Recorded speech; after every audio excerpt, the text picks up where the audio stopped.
আকাশী গংগা ধাৰাবাহিকখনৰ আজি নিশা আহিবলগীয়া এপিছডৰ প্ৰম' বৰ্তমান মুকলি হৈছে আৰু আজিৰ প্ৰম'ত আমি দেখিবলৈ পাইছোঁ ধাৰাবাহিকখন হ'বলৈ গৈ আছে বহুত বেছি ইণ্টাৰেষ্টিং।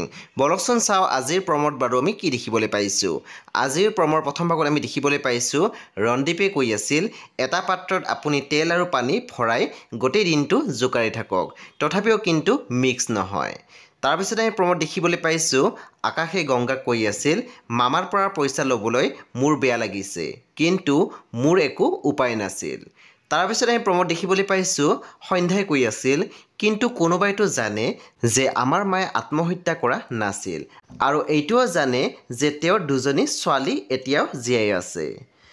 বন্ধু বান্ধৱীসকল আজি নিশা 9:30 বজাত ৰং টিভিত আহিবলগীয়া আকাশী গংগা ধাৰাবাহিকখন খুব বেছি ইণ্টাৰেষ্টিং হ'বলৈ গৈ আছে। আপোনালোকে চাবলৈ একেবাৰে নাপাহৰিব।